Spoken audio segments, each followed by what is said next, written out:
Good afternoon दोस्तों, नमस्कार। मैं OP Sharma, motivational speaker, real life coach, आपसे रूबरू हो रहा हूँ ऋषि पुष्ट चैनल के माध्यम से एक बहुत ही अच्छा टॉपिक लिए हुए। टॉपिक का नाम है डर, फियर। अब फियर किस तरह का होता है, कैसे होता है, क्यों होता है, और अगर हम इस फियर से छुटकारा पाना चाहें तो ये कैसे संभव है। इसमें दो राय नहीं है कि हमने पास्ट में फियर को, डर को फेस किया है, कुछ अभी भी कर रहे हैं, कुछ आने वाले फ्यूचर के डर से मन में डर बनाए हुए हैं। उन्हें यह चिंता सता रही है कि हमारा आने वाला फ्यूचर कैसे होगा। इसके लिए वो अलग अलग तरह की कोशिशें भी करते हैं। अब ये जो डर है ये कई तरह का होता है, जैसे एग्जामिनेशन में फेल हो जाने का डर, बैंकरप्ट होने का डर, किसी भी तरह के प्रोजेक्ट को फेल हो जाने का डर, पढ़ाई में पास नहीं होने का डर। कई तरह के डर कई तरह के रूपों में खड़े रहते हैं, और जब तक इन डरों के बारे में पूरी तरह से जानकारी ना प्राप्त कर ली जाए कि ये कैसे होते हैं, कैसे आते हैं, इनको कैसे दूर किया जा सकता है, इनसे कैसे बचाव किया जा सकता है, तब तक हम इससे छुटकारा नहीं पा सकते। अब डर अलग अलग तरह के होते हैं। कोई तो दहशत डालने वाला डर होता है, कोई नॉर्मल तरह का डर होता है। डर चाहे किसी भी तरह का हो, चाहे वो एग्जामिनेशन से डर हो, चाहे वो बैंकरप्ट होने का डर हो, चाहे गरीब होने का डर हो, चाहे किसी भी तरह का डर हो, डर तो डर ही होता है। चाहे उसके नाम हम बदल दें, नाम बदलने से कोई फर्क नहीं पड़ता, वो डर जो है वो उसी तरह से रहता है। अब जो प्रत्येक मनुष्य, हम भी जिसमें इंक्लूडेड हैं, डर से बचने के लिए अलग अलग तरह की कोशिशें करते हैं ताकि हाँ ये डर हमारी ज़िंदगी में ना आए, हमें इससे डरना ना पड़े। पर सभी कोशिशें करने के बावजूद भी हम नाकामयाब रहते हैं, हम अपने मकसद को प्राप्त नहीं कर सकते। डर या दहशत होना एक ही तरह की एनर्जी या ताकत है। अब देखें, हम अभी तक जो डर को ले रहे थे एक नेगेटिव पावर के तौर पे ले रहे थे, लेकिन जिस तरह से डर का नेगेटिव इंपैक्ट है, नेगेटिव रोल है, इसी तरह से डर का पॉजिटिव रोल भी है। मान लीजिए कोई आदमी रेस में दौड़ रहा है, एक तो है नॉर्मल तरीके से दौड़ रहा है, इसमें भी डर है कि वो कहीं हार ना जाए। इसके अलावा अगर उसे ये डर लग जाए जैसे उसके पीछे कोई डॉग है, कुत्ता है, या कोई ऐसी चीज है जो उस पर कब्जा, उसके ऊपर अटैक कर देगी, तो वो डेफिनेटली एक बहुत ही अच्छी स्पीड में दौड़ेगा और उसकी कोशिश होगी कि मैं जल्दी से जल्दी इस आफत से बच जाऊं। ऐसी कंडीशन में जब उसकी स्पीड को मापा जाए, जब मापा जाता है, तो वह एक चैंपियन से भी ज्यादा अच्छी स्पीड निकालता है। क्यों? ये क्या है? ये देखो, एक तरफ तो डर था, लेकिन दूसरी तरफ देखो उसकी स्पीड कैसे हो गई। ऐसे हम एग्जांपल देते हैं कि हम पढ़ाई करते हैं। अगर पढ़ाई करते हैं, पढ़ाई में इतने अच्छे नहीं भी हैं, तो हम कहते हैं पढ़ाई बहुत डिफिकल्ट है, मुझे डर लगता है, मुझे डर लगता है, मुझे डर लगता है, कुछ बनने वाला नहीं।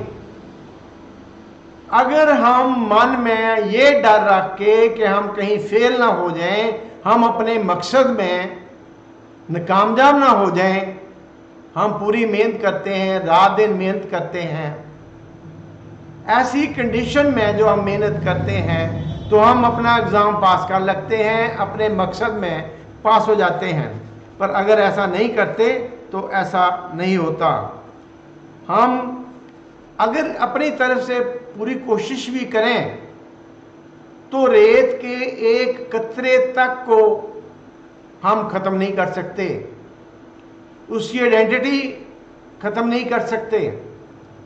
हाँ, अगर हम उसको पीसते हैं तो इसमें शक नहीं कि हम उसकी शक्ल सूरत तो बदल सकते हैं, पर उसकी सही जो है उसको नहीं कर सकते। अब इसका ये मतलब नहीं है कि हमने हर बार जो डर पर काबू पाने की कोशिश करनी है, और जो डर है वो दूर नहीं होता, और दूर नहीं होने के कारण वो हमारे सबकॉन्शियस माइंड में चला जाता है। तो जब वह सबकॉन्शियस माइंड में चला जाएगा तो उसकी इंटेंसिटी बढ़ जाएगी और उसको ख़त्म करना बहुत ही मुश्किल होगा। इस तरह से डर हमें अलग अलग तरीके से डराता रहता है। इसमें समस्या और गंभीर हो जाती है जब ये सबकॉन्शियस माइंड में चला जाता है, तो इसको हल करना, इसको दूर करना डिफ़िकल्ट हो जाता है, क्योंकि जो भी वो अपना कोशिश की जाती है वो सबकॉन्शियस तक पहुंचने में थोड़ा डिफ़िकल्टी हो जाती है। हम सोचते हैं कि डर हमारा दुश्मन है और इससे छुटकारा पाना कठिन है। इसका नतीजा ये होता है कि हम डर से बच नहीं सकते।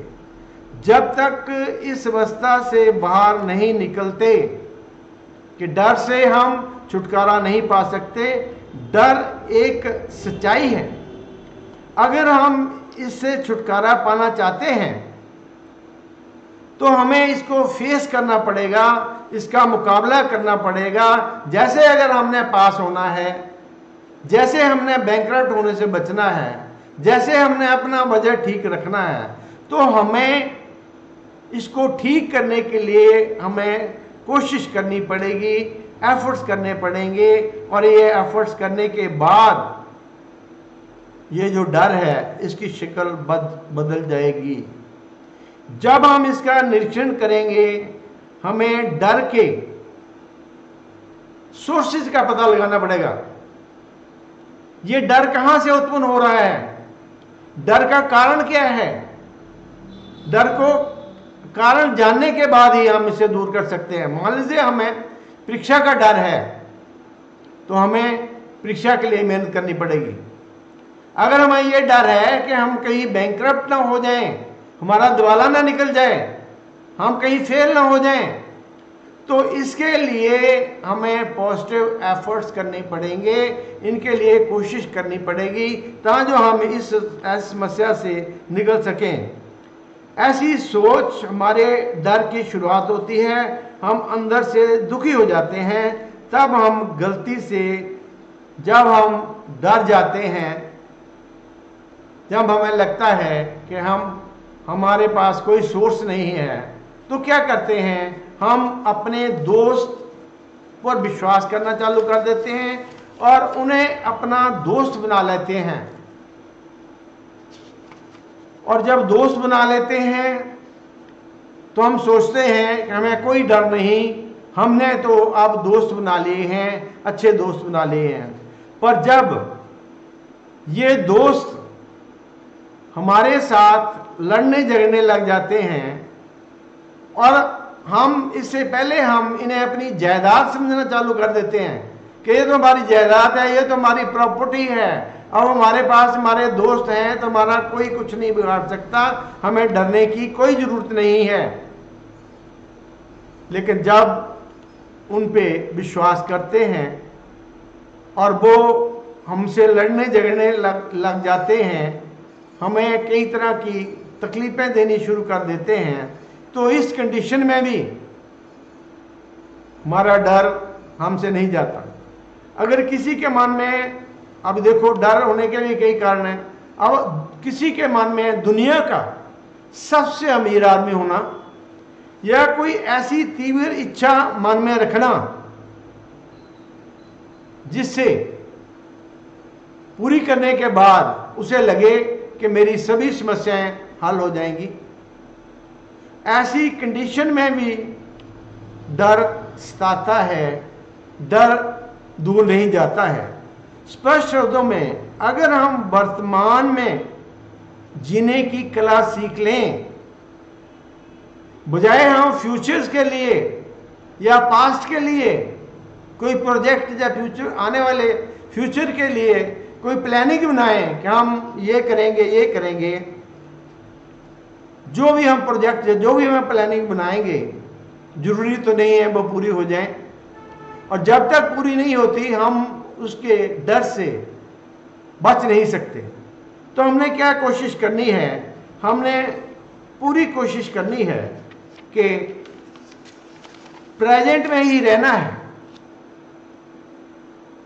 जो मौजूदा समय है, जो मेरे करने की क्षमता है, जो मैं कर सकता हूं, जो मैं परिवार के लिए कर सकता हूं, फैमिली के लिए कर सकता हूं या देश के लिए कर सकता हूं, वो मैंने प्रेजेंट में ही करने की कोशिश करनी है।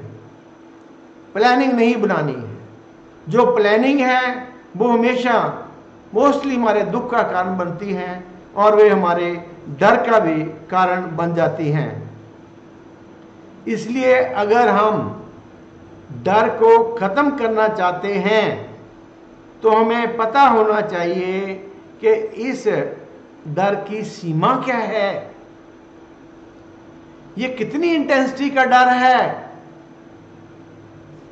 क्या इस डर को रिमूव किया जा सकता है, अगर एफर्ट्स करें तो ये डर है वो दूर किया जा सकता है। जब हम ऐसी सोच सोचेंगे, जब हम ऐसी प्लानिंग बनाएंगे तो हम डर से लड़ने के काबिल हो जाएंगे, डर को दूर करने के काबिल हो जाएंगे। यह डर कहां से आया है, जब हमें यह पता चल जाएगा तो हम उसी सोर्स पे अटैक करेंगे। जैसे हम कोई बहुत बड़ी प्लानिंग बना लेते हैं, लेकिन ऐसे लगता है कि ये प्लानिंग हमने अपने बजट से भी कई गुना बाहर बना ली है। ये इसका डर हमेशा हमें सताता रहेगा। तो बेटर यही होगा कि हम उस प्लानिंग को छोड़ दें और आगे बढ़ें। इससे हम जान सकेंगे कि डर कितना ज्यादा है, कहां से आया है। इस तरह से हम नेगेटिव फोर्स जो डर का कारण है उससे छुटकारा हासिल कर सकेंगे। और हम देखते हैं कि हम जितने मर्जी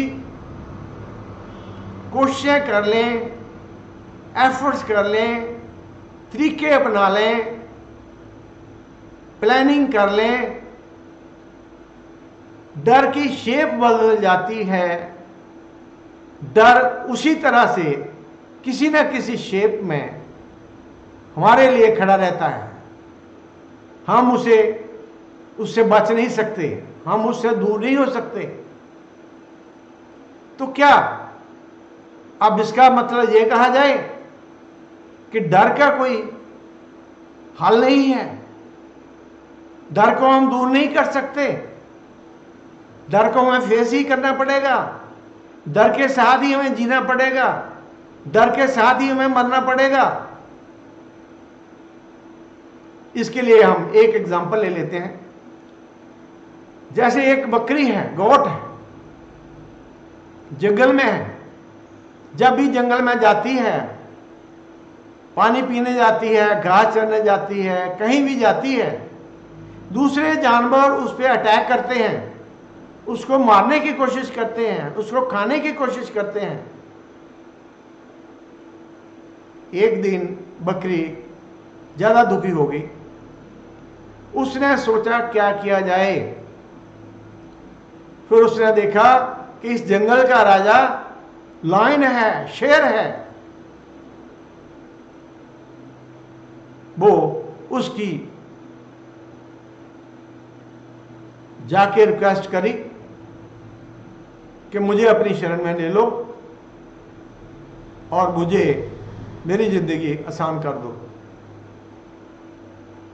शेर को दया आ गई, उसने उस पर दया करके उसको अपनी शरण में ले लिया। अब सबको पता चल गया कि जो बकरी है ये शेर के साथ है, शेर के साथ इसका रिश्ता है।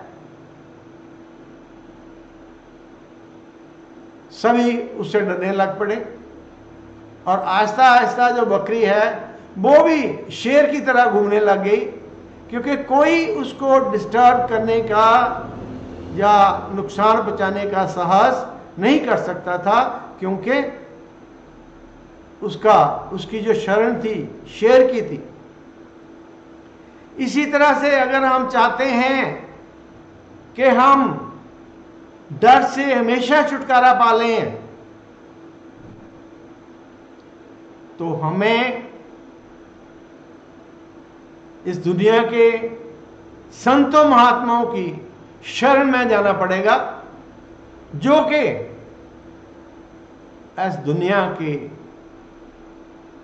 आले नाल है। उनकी शरण में जाके और वो दया मेहर करके अगर हमें शब्द या नाम की कमाई का भेद दे देते हैं और हम अभ्यास करते हैं, अभ्यास करने के बाद हमें कोई डर नहीं सताता, क्योंकि हमारे साथ संत महात्मा जिनकी एग्जाम्पल लाइन के तौर पे दी गई है वो हमारे साथ होते हैं, उनका नाम हमारे साथ होता है।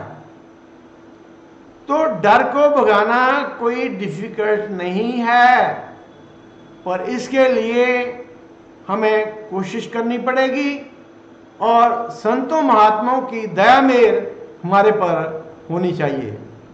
तो मैं तो चाहूँगा कि हमें कोशिश करनी चाहिए कि अपने डर का टेम्पररी हल ढूंढने की बजाय परमानेंट हल ढूंढना चाहिए। धन्यवाद।